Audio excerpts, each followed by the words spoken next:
Do-rag.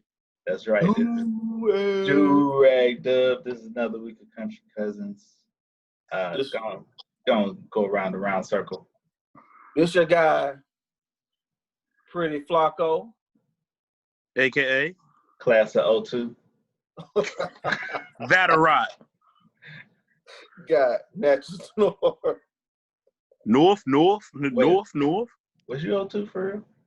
Yeah, dead ass. Okay. I know you was like 93. I get it.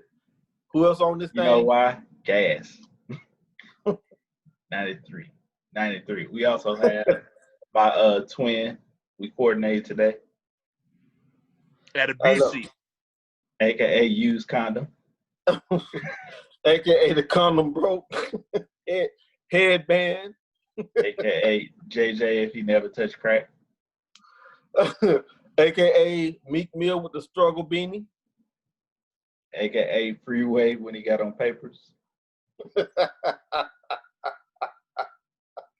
It's The Rock. Bro, you threw up a diamond. Like right. No, the Rock. What up, Bean? Mac. What's the word, fellas? Hey man, it's Thursday. Flock, how was your day at work, sir?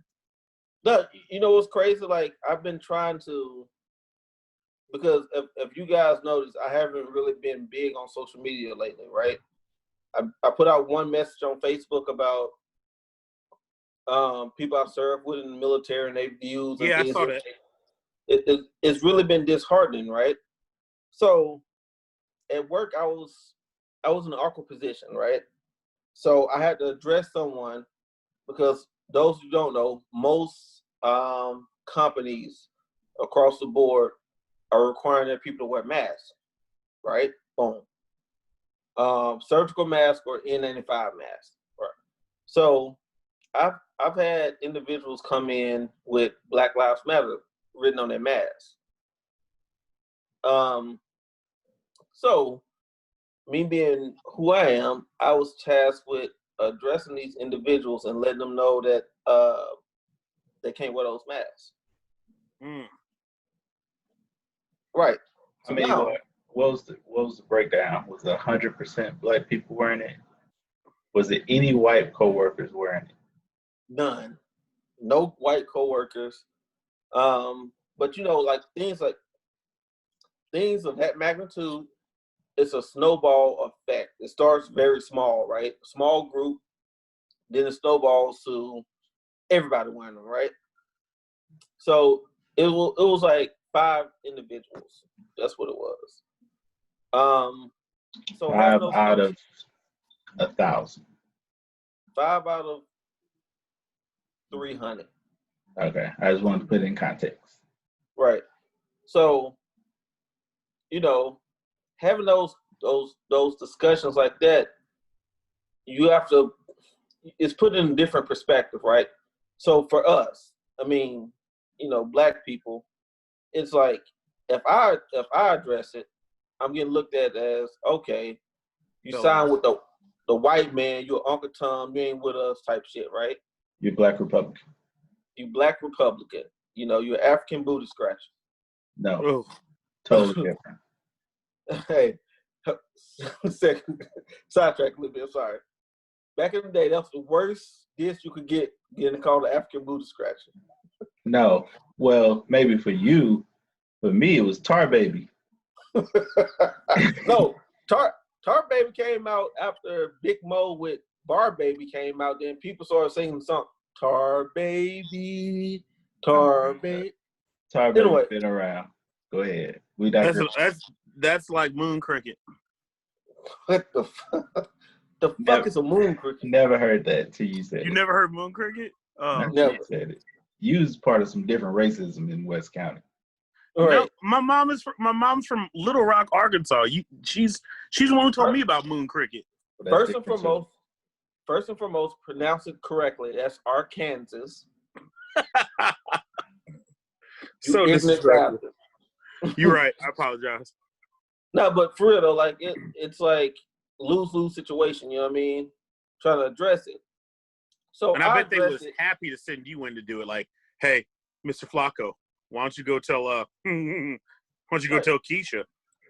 The crazy thing is, it was like we actually had a discussion beforehand. That was like, if I go, they're gonna view me as the white, blue-eyed devil. That, oh, you just, don't understand. You're racist. But then for me, I was like, if I tell them, I'm gonna get, oh, he sided with the white man. He's a house nigga. He's Uncle Tom, right? Steven from Django. Exactly. So how did it go over? they didn't get the bigger picture. The bigger picture that I was trying to let them know is, hey, if they allow you to wear this, right? On the flip side, when someone else feels passionate about something, i.e., pro-life, pro-choice, pro-life, pro-choice, Pro-Trump. pro-Trump, fucking KKK, and they come in, Blue Lives Matter, they come in, we say, hey, you can't wear that. That's a premise of a discrimination suit, right? So if we allow this to be on company ground, that means we allow everything. It's a rabbit hole. They weren't trying to hear that. I need to talk to someone outside of this facility because I feel discriminated against. Ooh. So they would have been comfortable with the Blue Lives Matter face mask with the person next to them? So, or the All Lives Matter mask? The rebuttal was, you have people wearing everything here. You have people wearing Betty Boo and superheroes as face masks. Bitch, last time I checked, Iron Man ain't take a side. He saved lives, goddammit. He did sign the Sokovia Accords though. He chose the side. He chose the side. He wanted the government. And I tell you this, if they had on Captain America, we throwing hands. Hey, but that came up. Someone came in with a United States of America with an American flag face mask on. I'm like, motherfucker. But I get it. So y'all need a whole memo to go out to say all face masks need to be blank. Right. So no, it's bigger than that. That's coming. I've been cooking on something, but the frustrating thing for me, we wouldn't have been in this predicament if they would listen to me a year and a half ago. What'd you say a year and a half ago? A year and a half ago, I told them they were too loose with the uniform policy. You need to make sure people are abiding by the uniform policy. It was too lax and it got out of control, and now this happened, so they feel like they can wear whatever they want. Right, but what pissed me off, though, this is what pisses me off, is before the George Floyd shit happened, you wouldn't have been comfortable wearing this shit in there. So that's kind of fake to me. You know what I mean? So what? George Floyd happened in May? Right. And quarantine pandemic been going on since March. Yeah. Facts. Yeah. So what masks were they wearing prior? The just regular masks. Blue joints. Right. Regular standard masks. But then also, that's when the shit started becoming fashionable too. Like everybody started flipping it to all the kind of masks that they want, since this is the life now. Like you gotta wear a mask at the store. But also in March you had like certain organizations donating masks and things of that nature. Yeah. With like cloth masks with like superheroes on it.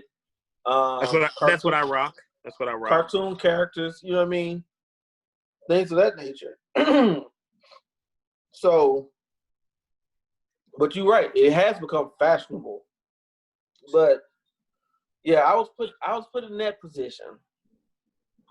And I had this conversation right here, right? With a white person, higher up, and it didn't dawn on me. It fucked me up later on when I thought about what all transpired in that conversation, right? he asked me, he was like, hey, I just want to know, he said, I feel you kind of torn with what's going on in the facility, right? Exactly. He said, I felt you kind of torn what's going on in the facility. I said, no, I'm not torn on what's going on in the facility. Personally, I'm torn what's going on in society, but not in the facility. I understand why people shouldn't wear these masks in the facility, because on a grand scale, in the bigger picture, right? It's, if we allow this, that means we open, Pandora's box for everything someone feels passionate about to come to work and and say, right? So I was like, I'm not torn on that. So this motherfucker went on to proceed to say, hey, he's like, you're like a tweener. He's like, You're too hey, I like that response right there, Dub. I like that. He's like, you're like a tweener. He said, you're assimilating to white culture, but white people don't view you as white, and then black people view you as a sellout. I'll say, what? After I thought about it when I got back to my office, I was like, I'm not trying to conform to any culture, right? So are you saying to be successful and success is white culture? Only thing I'm trying to do is be successful, Right. period. They associate talking white, all that stuff with success, with conformity. I'm trying to be American. I'm trying to be a person. Like, right.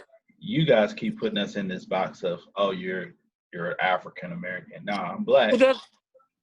But I'm just trying to do the same shit y'all doing. Y'all just get a free pass on it.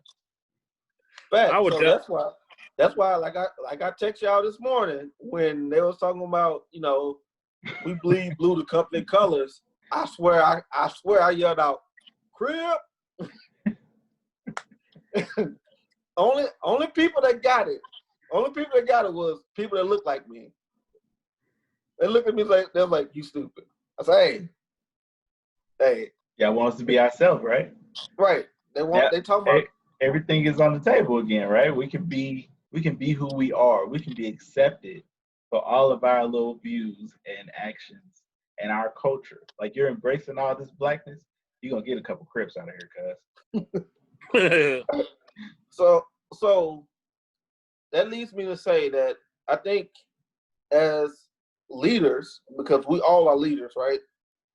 Because we don't fit the mold of that, what they try to put us in, that box of, oh, you're a thug type shit, right? We don't fit that mold.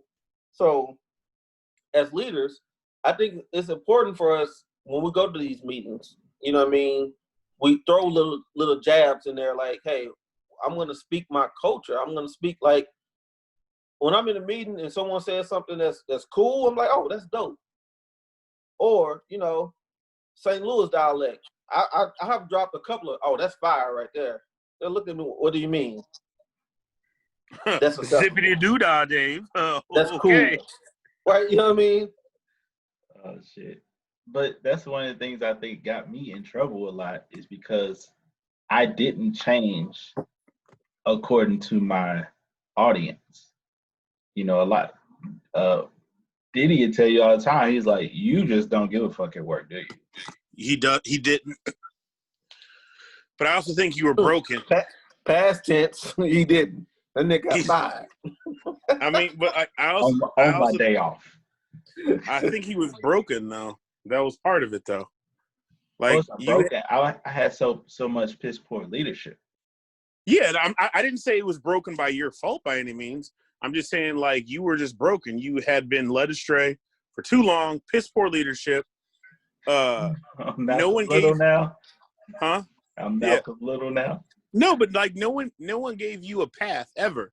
And but what I think was the most disappointing part was black or white. You didn't even have a black person saying, "Hey, Durag, come with me. Let me show you. This is the way you go. This is the path I think you should go to lead you to success."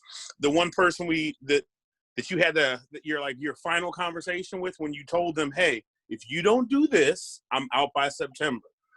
Like, to me, a real leader would have been like, "Okay, this is a talented person. Okay, what do I need to do to get this person on the right track? Because to even lay an ultimatum down basically like that, this person is at their final straw. So I would think a better leader would have been like, okay, you're telling me this, so what do I need to do to keep them here? We got to remember, a lot of people put in management because they're good at the job, not because they're good leaders. Right. Absolutely. The one person that the one person that saved me from getting fired was a white man. And he pulled me in his office and said, look, if you don't change what you're doing, they're going to find a way to basically do what they want to you. Is this the one person that I think? Yeah. WC. Oh, I didn't know. Huh? WC. Okay, that's who I thought we were talking about. I didn't know it got that bad where he pulled you and was like, hey, you're going to get fired if you don't. Well, he didn't say it in so many words, but we've all had corporate enough jobs to understand the writing on the wall. Like, yeah. He basically said, I see you're frustrated and you are about to make that turn, basically where you're going to do something stupid. Let's meet. Remember, because he had me meeting every week. You about to give me vertigo walking up these stairs. I'm about to. Can we pause this recording for a second? There's something I got to do. All right, coffee break. Yeah. So he was basically telling me, if you continue down your path, you're gonna hurt yourself to the point where you can't return. But this is a white guy, and we always need that ally that understands where we're coming from, but also has the insight to kind of steer you where you need to be. Now, one thing that's going to take me back to what you want to talk about is during his counseling with me, one of the things that he told me was like, well, you probably should cut your hair. And this is back when I had the crazy shit, right? So he was like, look around the job and pick someone that you want to be like, or that's in the status that you're trying to get to. And what hairstyle do they have? Well, I was like, well, that's not fair. They're all bald. They're of what? I think there was 10,000 people down there. If I'm y'all got 10,000 motherfuckers that work at the Fed? Not 10,000. 2,000. Oh, but still, locally? At that one facility? Yeah, it was close to 2,000. God damn. Shit, it's 10,000 in New York. But I said of the 2,000, the people that were above me that were black male, that was close in age group. We talking about plus 10 years. There was like 2 people. One dude had just bald. He was bald. The other dude had dreads, and the dreads was to the back. So it was straight back. All this was still just low. I said the problem I have with me is that my shit's vertical and you can see it. I said, but maybe that's part of the problem here is there is nobody that looks like me above me that's in my age bracket. I said white males, and just being general, white males, white women will get a benefit of the doubt position before they're ready that basically catapults them into management or senior leadership way quicker than a black guy will, especially a black male. They'll give a role to a black woman in general, especially now with the Me Too movement. I ain't trying to generalize or be that kind of dude, but there's always going to be more black women in leadership. Stop talking like you trying to do like you record. I ain't trying to generalize to be that type of dude. You talking to me? No, we are recording, motherfucker. Oh shit. My bad. But it's just numbers, right? There's going to be way more black women from middle management, even up to executive leaders in today's America than a black male.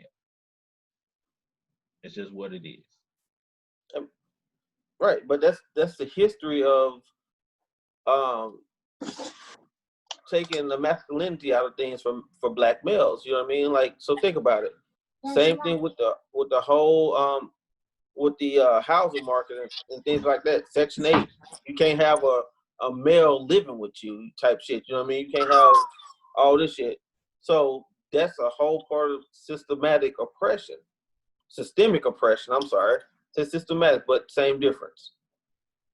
Yeah. So, he was like, you need to cut your hair. You should do this. It again, he gave me all great tips, but it was a conversation. It wasn't you have to do this. You have to be this way. It was from his take. These were the best possible outcomes for me to change my look to them. It was basically just a makeover. And, it was from emails, from everything. But he was like, well, if you want to start, let's just start with appearance. Did you do it? I cut my hair like 3 months later. Did he say anything when you did it? I think so. Yeah, he noticed. Of course he noticed. But again, he took a vested interest in me. Now, granted, this was the guy that hired me when I first got there. So I didn't know that. Yeah, so he was my original VP. Really? Right. So I think if, they shift so much shit around, where you can't really get comfortable under leadership, nowadays. Like at this new job, I've had 3 bosses in the last 6 months.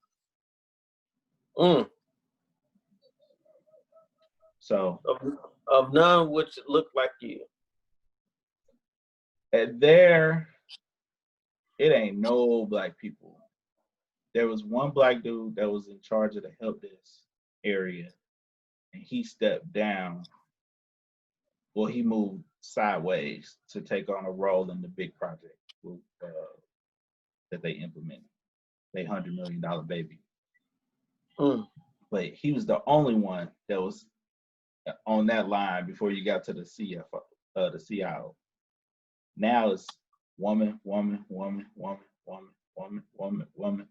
Like, it's crazy. They all homegirls. They all came from the same job. It's why it's like you can't, again, they'll put their people on and there's no fear of retribution or nepotism, but we don't have the same, leverage or even pull to even think about doing something like that. I mean, and that's right. Like, I know we discussed last week about these companies that has flourished off the backs of blacks. You know what I mean? Like Merrill Lynch. I think that was one that you named, right, Doug? Damn near every financial institution you can think of. Wells Fargo, Bank of America, Merrill Lynch. The list went on and on. All of them. Just say all of them. Fuck them. All of them. All of them. Right. So that's one of the biggest issues with corporate America. Like, the fact that I think McDonald's just like a couple of years ago, they just had their first minority COO or CEO, you know what I mean? Something like that. It's like, damn. If you're looking at all these Fortune 500 companies, we've never had representation in any of them. Well, the way you can say when people be like, oh, there's no racism, it's 2020, right? Every year, every 3 months, every 6 months, we have a first black person in this role announcement, right? Right. Why the fuck are we just getting first role? Like, at this point, we should have already ran through all the first and second and third black whatevers. First black woman, first black male, first gay black. Like, we should have hit all those milestones before 2000, before 1990. Like, it ain't like, my favorite meme that's popping up now is white people act like black people just came out. Like, we've been here. Like, the crazy part is we've only been free technically 60 years, thanks to civil rights. Hey, but you know what's crazy? I was having a discussion with someone, right? And she had this aha moment. And I had to bring it back full circle to her because she was like, well, everything that's going on in society, you know, I realized that the reason why so many white people are coming out right now to support the Black Lives movement, Black Lives Matter movement, is because they're scared, right? She said, like, I'm literally scared to go to the city because I don't know if someone's going to judge me just because of my color and shoot me or do something to me. I said, aha, that's how every black male or female feels in America when they get pulled over by the cops. I said, now you get it. I said, no one should ever have that feeling that you're feeling right now. But we live with that every fucking day. I got pulled over yesterday. I didn't have my insurance. Your video went out. I got pulled over yesterday. I didn't have my proof of insurance in the car, right? Hit my girl up, like, hey, text me over the proof of insurance. I got pulled over. Mind you, this is 9:15 a.m. broad daylight. So the officer let me go, and that bitch told me something, oh, you have a nice car, so I'll let you get off with the insurance, but I'm still giving you a speed ticket. Bitch, if you want to let me off with all of it. Give me both of them. Fuck out of here. Don't anyway, act like you did me a favor. I still got to pay this motherfucker. Right. Nigga, I was doing 25 miles over the speed limit, too. Yeah, I was going to tell you, you should have went to jail. Right. She did do you a favor. I was supposed to go directly to jail. Hey, she's supposed to take your license. So over 20, they take your license, right? Yeah. I hit my girl back. I said, hey, don't worry about sitting. She's like, I'm so scared. My heart was beating fast. Then you should have hurried up with the insurance. Right. She was like, my heart was beating fast. I was like, that's not a normal feeling. You know what I mean? No one should ever have that feeling right there. It should have been, oh, you got pulled over. What you got pulled over for? Speeding ticket. Oh, okay. Bam. That's it. But a lot of times, you know, I ain't trying to pick on our folks, but we don't, it's 50, I can't say it's 50-50. It's 90-10. 90% police just shoot niggas because they're niggas, right? But that 10%, come on, like, the man asked you a question, like, boom, just give it back. I can't even say 10%, maybe 1%. You know, every time I've been pulled over, arrested, whatever, like, I definitely have complied. Yes, I got my ass beat once, but that was on some, they thought I did a hit and run where somebody died in a car accident. Like, it legit, it was the same car and everything, same neighborhood. I actually saw the car like a week later, so I was like, okay, y'all deserve to slam me. Like, I get it. Dude was like literally, Pat, Diddy, you gonna laugh. Like, we had the same height. He was dark skinned. He had the same car. Like, you know how in movies, like, cars drive by each other and it's in slow-mo? That shit happened at an intersection. I'm turning and he turning. And I was like, God damn. They should have beat his ass. Like, that was him. Like, that was the dude. He had the same rims. Now, imagine a green Honda Accord.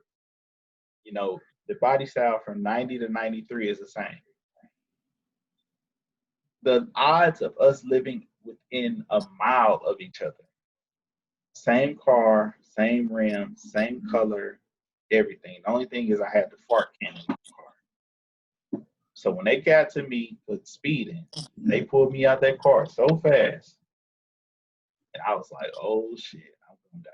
How did they figure out that you weren't that dude?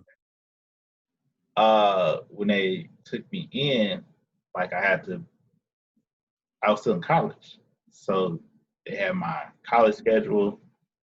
They had to check to make sure I was at college that day. Like, they had to find that instructor to make sure I was in class. Because, you know, it ain't like they taking attendance in college, right? So he had to prove that I was at school or basically vouch for it. And then I went to work that day too. and like, you know, that part they could prove was easy, right? And that there was no damage on my car. Like, now, you know, the accident happened like a week before, or maybe 10 days or something, they said. So it was like,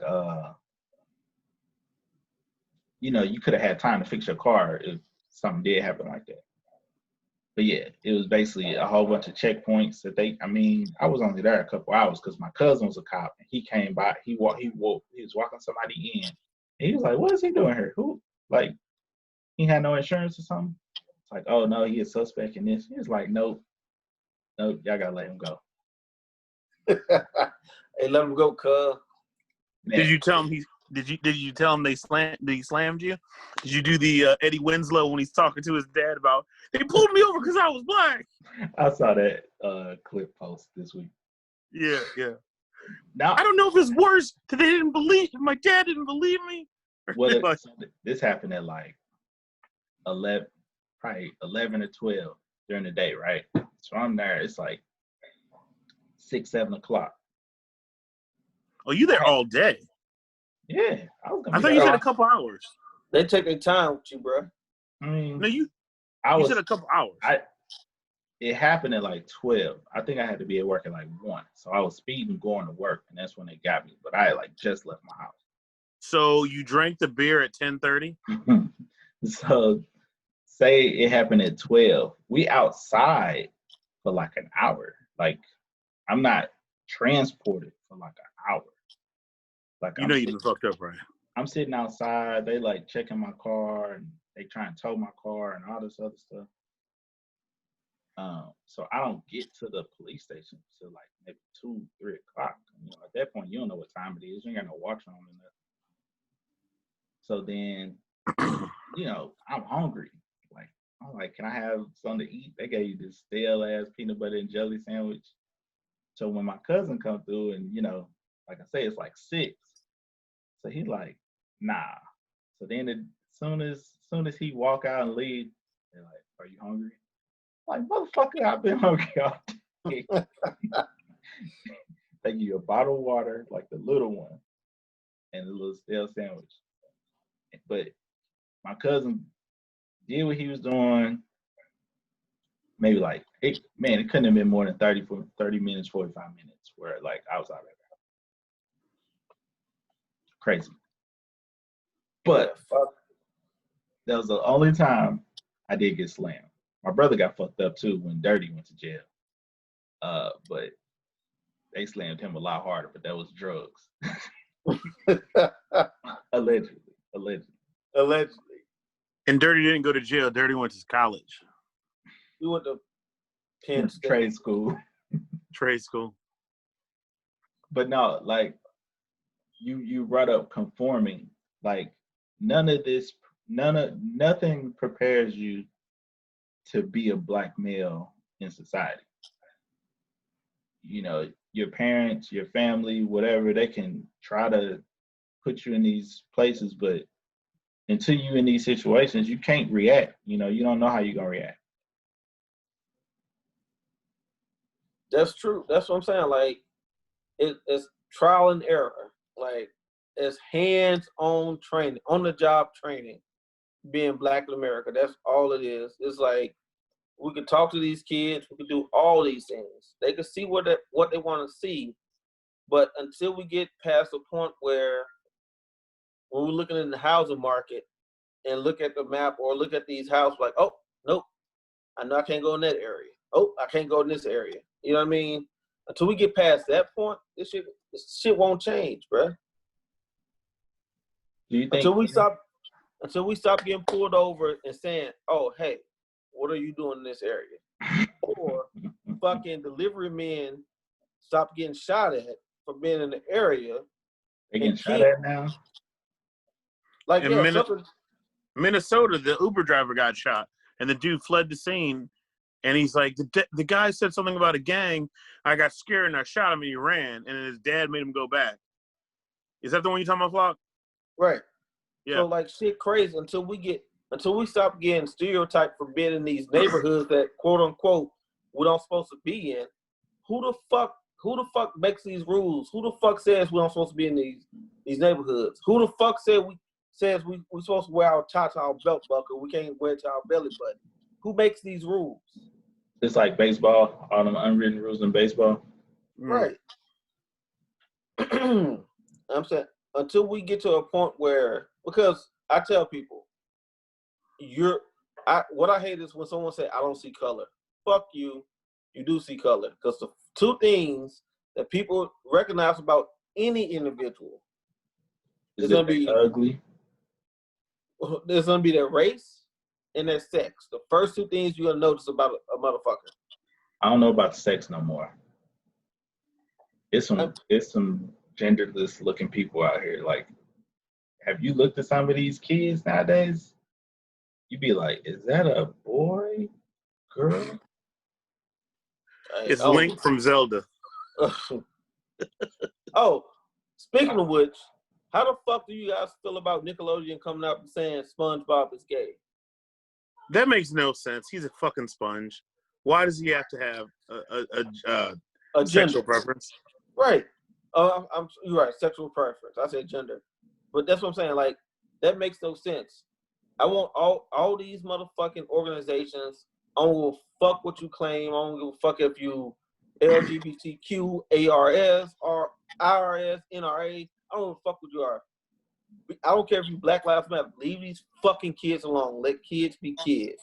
The kids ain't reading the headlines, are they? I mean, my kids, my daughter watched SpongeBob. I had to ask her.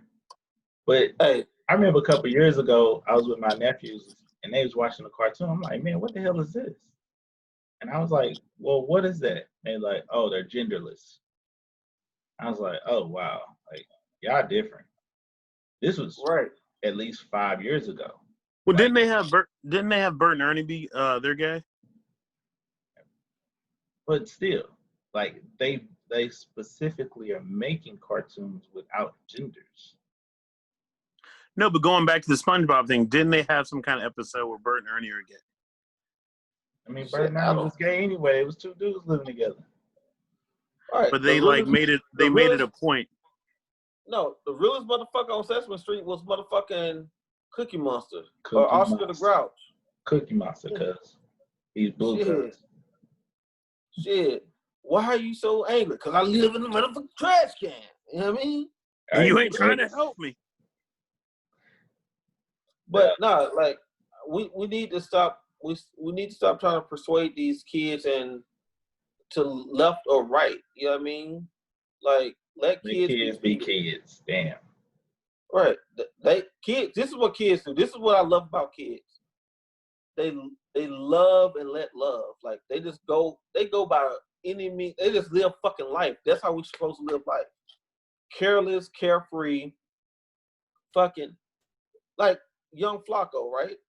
Shout out to young Flacco, because he doesn't like SpongeBob anyway. He come give me, Dad, SpongeBob. I don't like SpongeBob. My God. But anyway, you know what I mean? His best friend at his daycare is a white kid. He doesn't see him as white. He doesn't even, he say, that's my friend. That's my best friend. I'm worried about my best friend. Only thing I would say my son sees, he sees gender. Oh, that's a boy, that's a girl. When it comes to race, he doesn't see none of that shit. It's impossible. They don't understand the biases that come as you morph into an adult. And like you said, we're in a fucked up generation because we grew up basically we grew up homophobic. Mm-hmm. We grew up anti-white to an extent. And we grew up, not really knowing kind of gender roles, or like we were that transition group. Right. Single parent homes. Right. I didn't know how to phrase that. But like that, now you got us trying to be parents. Hey, but you know what's crazy though? All three of us on different ends of that spectrum as being parents, right? You have your man Diddy, that's far left, that's super dad, super involved, overly involved, right? He still wiping his son booty at 8. He's still giving his son that Cambodian breast milk. They still take baths together. But then you have you, right? Dub. Who doesn't even hug his kids. But Dub, I think Dub is. Do you hug? When's the last time you hugged little man? Yesterday. Okay, all right, fair enough. I think Dub is the in between all three of us. Yeah. Right. I still don't think he's very emotional though, but that's neither here nor there. I mean, I feel that, and granted, it's no right. I don't think anything that either one of us are doing is the wrong way. You know what I mean? But we're all trying to just figure it out. We're trying to learn because for the most part, we all came from single parent homes, right? Do you think it's... And now I'm a single parent home. So I think that's why I'm probably in the middle of y'all too. Like, did he overcompensate? We've talked about this. Because he pissed on his balls. I'm in the middle because of going through the transition from where Diddy was of in a house to now we in 2 homes. You know, so that's a whole nother element of trying to parent. And you know, and you did it to an extent with your oldest, but you had so many other factors, you know, competing against you. And then Flock, where it was like, just add water, boom, now we're a unit. Just add water. But you know, like, we all started at the same spot of trying to be in the house parents. Right. 2-parent households. And then me moving on, like, it changes how you parent. And I think Diddy can attest to this. Like, you parent differently from afar.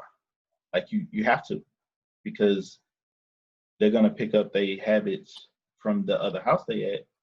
And it's like, you know it's an uphill battle just trying to, you know, curb that or do whatever or make it your way. So it's like, look, you do what you do, but there's different rules if you come this way. I would definitely argue that it's harder. It's more difficult because you can't you almost fight yourself for wanting to police over there, but you can't. Only thing you can do obviously is police at your own house and be that person. But like when you hear about stuff, you kind of want to be like, You pick your battles better. Yeah. And it's definitely harder. It's not even close to not being harder. It's definitely harder. And, you know, it's just, that's why my situation is just like, you laugh at it. It's like, I just feel like she wants to be a single parent. Like, she wants to wear that mantle of, I don't need help. And it's like, bitch, you need help. You need help, you use help, you just, like, don't claim it. Yeah, you fight. That bitch was treating you like a silent partner. Right. I'm Noriega and shit. Right. But before we veer off too far on the left, let's just wrap this up because we done went on in the fatherhood. We should have saved this part for our Father's Day wrap up. Wrap what up? When last time you used a condom? You ain't wrapped shit up since 98, nigga. That's not true. Last time I used a condom, Hey Ya came out.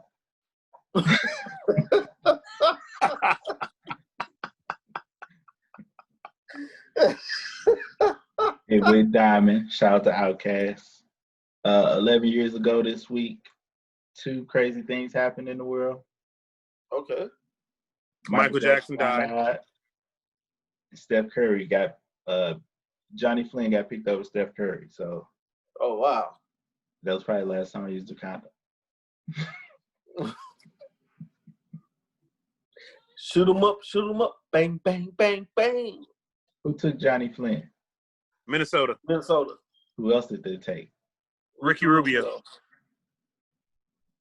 Imagine what the NBA could look like with a Steph Curry Minnesota. Blake Griffin. Or the Knicks. Blake Griffin went number 1. Well, I know you know the whole draft because you're Beautiful Mind. Check out Beautiful Mind on Ball and Buckets. We'll probably have on these same outfits. It's been another week of Country Cousins. Give us some parting words, fellas. Hulu has live sports. Buy low, sell high.